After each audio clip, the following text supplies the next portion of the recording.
Assalamualaikum warahmatullahi wabarakatuh. Saya Muhammad Aliullah dengan NIM 251511029, Prodi Ilmu Komputer, Fakultas Teknik dan Kejuruan. Di sini saya akan membuat video UAS Pendidikan Agama Islam.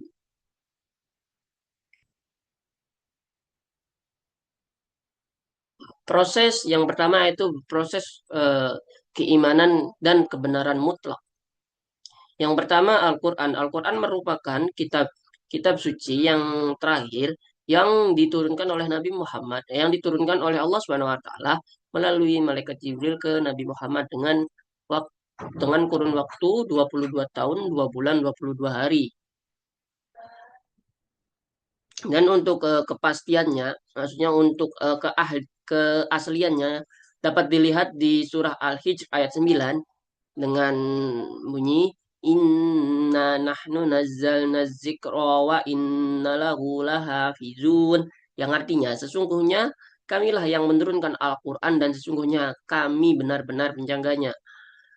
Di sini dapat ditarik kesimpulan bahwasanya Al-Quran itu diturunkan oleh Allah Subhanahu wa taala dan Allah sendiri yang telah menjaganya, menjaga keasliannya dari zaman Nabi Muhammad SAW sampai dengan sekarang. Keaslian Al-Quran itu dijamin oleh Allah Subhanahu wa taala. Dan materi yang kedua yaitu yaitu pengalaman pribadi saya dalam memantapkan keimanan dan dikaitkan dengan lima hidayah Gaziriyah, insting, hawas indra, akli, akal, dan din itu agama, dan lima itu taufik pertolongan dari Allah Subhanahu wa taala. Perjalanan keimanan saya tidak dilalui secara instan. Eh, Melainkan melalui proses yang begitu lama. Mulai dari saya lahir sampai dengan sekarang itu pun masih berproses. Masih dalam proses untuk belajar. Dan dapat dikaitkan, kita langsung saja kaitkan dengan lima hidayah ini. Yang pertama yaitu Gaziriyah, insting. Allah Subhanahu wa taala memberikan insting kepada kita. Saya dapat merasakannya karena ketika saya merasa tidak nyaman, merasa ada perasaan tidak enak di suatu keadaan, saya akan mencari eh, titik nyaman atau mencari untuk menghilangkan rasa itu dengan cara membaca Al-Quran ataupun yang lain, ataupun berzikir ataupun sholat. Yang kedua yaitu dengan hawas, dengan indera. Nah, Allah Subhanahu wa taala memberikan kita indera mata dan telinga dengan melihat dan mendengar ciptaan Allah Subhanahu wa taala. Dan yang ketiga yaitu akal. Allah Subhanahu wa taala memberikan kita akal untuk mampu untuk belajar, memahami eh, apa yang kita pahami. Dan pengalaman saya dapat ini karena dikasih daya akal oleh Allah Subhanahu wa taala, saya dapat masuk di ilmu komputer tentunya. Dan yang keempat yaitu din, agama. Dalam hidayah agama ini kita dikasih agama Islam itu mengajarkan kita untuk selalu berbuat baik dan bersih seperti itu. Dan yang kelima, taufik pertolongan Allah Subhanahu wa taala. Ini saya mempunyai pengalaman di mana dulu saya sempat di suatu keadaan di mana saya merasa terpuruk dalam suatu keadaan di mana saya tidak bisa, saya malah merenung, bukannya untuk hilangkan melalui ibadah, lainnya saya malah merenung. Nah, di suatu saat saya terketuk hati saya untuk beribadah, untuk sholat dan mengaji. Nah, dan memang benar itu. Setelah itu saya merasakan ketenangan yang lebih daripada hanya merenung. Nah, lanjut ke materi yang kedua yaitu Nabi Muhammad untuk seluruh manusia dan Nabi yang terakhir. Pertama, alasan mengapa perlu mengutus Nabi dan Rasul yang terakhir dikarenakan eh, mengutus Nabi dan Rasul yang terakhir itu untuk menyempurnakan ajaran-ajaran yang sebelumnya, menyempurnakan ajaran-ajaran yang sebelumnya, menyampaikan ajaran dan kitab suci yang disempurnakan. Tujuannya adalah sebagai pedoman hidup yang universal dan berlaku untuk seluruh umat manusia. Umat manusia hingga akhir zaman sekaligus menggantikan ajaran-ajaran yang sebelumnya yang masih bersifat lokal ataupun temporal yaitu. Dapat kita lihat di surah As-Saba ayat 28. Wa ma arsalna dengan bunyi wa ma arsalna ka illa kaffatil linnasi basyiraw wa nadhira, yang artinya dan kami tidak mengutus engkau Muhammad melainkan kepada seluruh umat manusia sebagai pembawa berita gembira dan pemberi peringatan. Jadi Nabi Muhammad ini diutus untuk seluruh umat manusia yang ada di bumi, bukan hanya untuk suatu umat di suatu zaman, melainkan untuk umat manusia di bumi dari zaman Nabi Muhammad sampai kiamat tentunya. Dan poin yang kedua yaitu empat sifat wajib Rasul, yaitu satu, sidik, amanah, tablik, patonah. Yang pertama, sidik jujur. Rasul selalu berkata benar, tidak pernah berdusta dalam perkataan maupun perbuatan. Yang kedua, amanah, dapat dipercaya. Rasul dapat dipercaya menjalani tugas Allah Subhanahu wa taala, menjaga kepercayaan dan tanggung jawab yang baik. Yang ketiga yaitu tablik, menyampaikan. Rasul menyampaikan seluruh wahyu Allah kepada manusia, tidak menyembunyikan sedikit pun ajaran yang diterima. Jadi untuk tablik itu Rasul itu memiliki sifat tablik di mana Rasul menyampaikan apa yang telah difirmankan oleh Allah Subhanahu wa taala tanpa memfilternya sama sekali. Dan yang keempat yaitu fatonah. Rasul memiliki kecerdasan dan kebijaksanaan yang tinggi, mampu menyelesaikan masalah dan membimbing umat. Dapat dilihat Rasul memiliki beberapa cara untuk eh, berdakwah, di mana Rasul dapat membuat suatu umat bisa mendapatkan hidayah begitu dengan kecerdasan Rasul Rasul tersebut.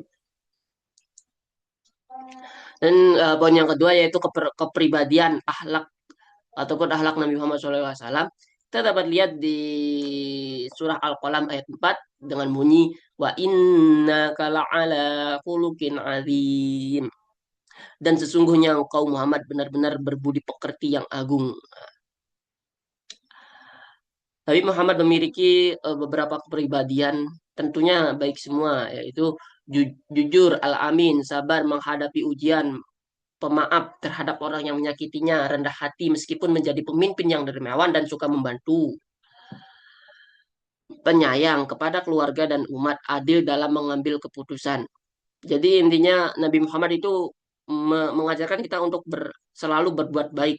Meskipun kita dijahati ataupun kita dibenci sama seseorang, janganlah kita membalas perbuatan itu dengan benci juga, melainkan kita harus membalasnya dengan kebaikan. Seperti itu. Dan yang poin yang ketiga yaitu kisah Nabi Muhammad yang paling berkesan menurut saya, yaitu kisah Nabi Muhammad orang yang membencinya. Karena kisah Nabi Muhammad menjenguk orang yang membencinya. Menurut saya kisah yang paling berkesan adalah kisah tentang seorang wanita yang sering mengganggu Nabi Muhammad SAW. Isi kisahnya yaitu setiap kali Muhammad SAW melewati jalan menuju masjid, seorang wanita sering meludahinya dan menghinanya, Nabi Nabi itu tidak pernah marah ataupun membalas perlakuan tersebut, melainkan diam saja gitu, tidak tidak terlalu dihiraukan. Dan yang ketiga yaitu suatu hari wanita itu tidak terlihat seperti biasanya, yang biasanya ada yang eh, apa namanya meludahi dan mencaci maki, kok tumben sepi, di mana orang ini. Kemudian Nabi Muhammad mencari tahu keadaan wanita tersebut, dan inilah kemudian Nabi Muhammad dicari itu, eh, kemana sih kok gak ada itu yang biasanya gituin saya begitu. Terus yang selanjutnya setelah mengetahui bahwa wanita itu sedang sakit, Nabi Muhammad pun datang untuk menjenguknya. Nabi Muhammad lo disakitin, dia dibenci, beliau dibenci oleh seorang wanita, tapi bukannya dibalas dengan air tuba, tapi Nabi Muhammad malah membalasnya dengan air susu, di mana dengan itu Nabi Muhammad sangat baik ya guys. Lanjut, wanita itu terkejut karena orang yang selama ini ia sakiti justru datang menunjukkan kepedulian, dan akhirnya wanita tersebut menyadari kemuliaan akhlak Nabi Muhammad Shallallahu Alaihi Wasallam. Dan yang saya tahu dari cerita ini, dan pada akhirnya wanita tersebut masuk Islam dikarenakan menyadari apa mendapat hidayah dari Allah Subhanahu wa taala. Ya ini ada dalilnya yaitu wa inna kal ala khuluqin azim, dan sesungguhnya engkau Nabi Muhammad SAW benar-benar berbudi pekerti yang agung. Ya, bisa dilihat dari sini. Inilah salah satu kisah yang saya kagumi karena Rasul Muhammad Nabi Muhammad SAW itu tidak bisa membenci orang ya tentunya. Beliau ini ketika di dihujat apa dijahatin ataupun dihina, Nabi Muhammad tidak membalasnya dengan keburukan, melainkan membalasnya dengan kebaikan dan mendoakannya agar cepat bisa baik lagi gitu loh. Karena setiap manusia itu mempunyai kesempatan untuk berubah begitu loh. Nah, konsep manusia sebagai makhluk belajar dan belajar sepanjang hayat. Nah, ini ada tiga dalil yang saya temukan. Yang pertama yaitu surat Al-Alaq ayat 1. Iqra bismi rabbikal ladzi khalaq. Artinya, bacalah dengan nama Tuhanmu yang menciptakan. Ini adalah ayat yang pertama yang diturunkan oleh Allah Subhanahu wa taala kepada Nabi Muhammad melalui perantara malaikat Jibril, yang ini kalau nggak salah di Wahila ya. Dan yang selanjutnya yaitu uh, uh, yarfa'illahu alladhina amanu minkum walladzina utul ilma darajat. Surah Al-Mujadilah ayat 11 yang artinya Allah akan meninggikan orang-orang yang beriman di antaramu dan orang-orang yang diberi ilmu beberapa derajat. Dan yang terakhir yaitu talabul ilmi minal lahdi ilal lahdi. Yang artinya tuntutlah ilmu sejak dari buayan lahir sampai ke liang lahat meninggal dunia. Jadi penerapan untuk dalil di atas dari yang pertama yaitu bacalah dengan nama Tuhanmu yang menciptakannya. Dia ada jadi kita disuruh untuk membaca untuk belajar. Dan yang kedua yaitu Allah meninggikan orang-orang yang beriman di antaramu dan orang-orang yang diberi ilmu beberapa derajat. Jadi Allah ini meninggikan derajat bagi orang-orang yang berilmu dan beriman. Berilmu dan beriman akan ditinggikan derajatnya oleh Allah Subhanahu wa taala. Jadi kita dapat terapkan. Kita belajar, kita seimbangkan antara dunia dan akhirat. Kita belajar belajar seperti saya jurusan di ilmu komputer, saya belajar di ilmu komputer, saya fokus dengan dunia, saya pun fokus dengan agamanya. Jadi tidak tidak berat salah satu, karena kalau berat salah satu akan susah seperti itu. Jadi di sini dijelaskan bahwa Allah Subhanahu wa taala akan meninggikan derajat orang-orang yang beriman di antaramu dan orang-orang yang diberi ilmu beberapa derajat ditinggikan oleh Allah Subhanahu wa taala. Dan yang terakhir itu tolabul ilmi minal lahdi ilal lahdi. Jadi Allah Subhanahu wa taala eh, menuntut kita untuk menuntut ilmu sejak lahir sampai ke liang lahat. Kita udah belajar dari kecil, asal kita tahu ya. Kita belajar dari kecil itu mulai dari kita berjalan itu pun belajar namanya. Sampai sekarang pun kita masih belajar. Seperti halnya makan, minum itu belajar awalnya. Coba tanpa belajar mana bisa kita makan dan minum seperti itu. Dan Islam dan sains, Islamisasi sains. Nah, Islam dan sains tidak bertentangan, justru saling melengkapi. Islam memberikan petunjuk wahyu, sedangkan sains menjelaskan fenomena dan melalui penelitian observasi dan eksperimen. Contoh hubungan Islam dan sains dapat kita lihat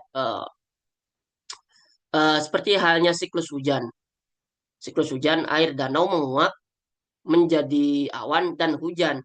Nah, ini dapat dilihat dari sisi sains bahwasanya ada siklus tersebut begitu loh untuk terjadinya sebuah hujan melalui siklus tersebut, dan itu ditunjukkan oleh Islam bahwa konsisten, bahwa Allah Subhanahu wa taala itu memiliki konsistensi. Seperti itu. Terus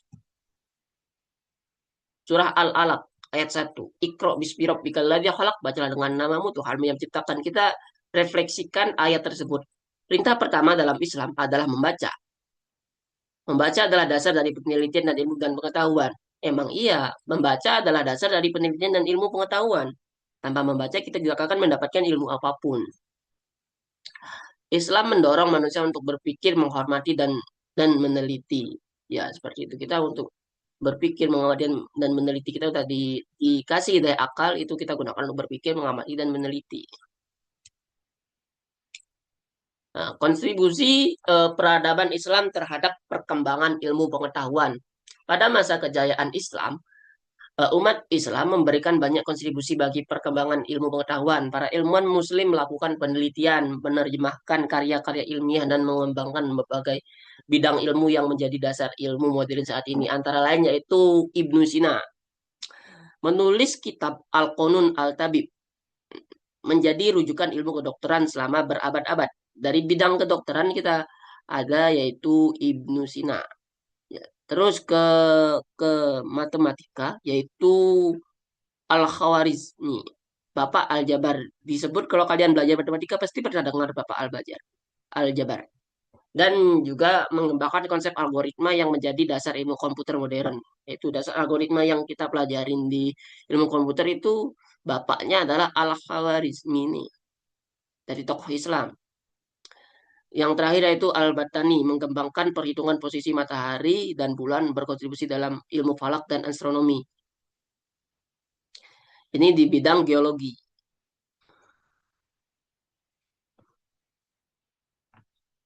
Lanjut, kemunduran peradaban Islam disebabkan oleh semangat oleh menurunnya semangat menjadi ilmu konflik internal, serangan dari luar, masalah ekonomi dan ketertinggalan dalam perkembangan sains serta teknologi sehingga akhirnya tergantikan oleh peradaban yang lain yang lebih maju.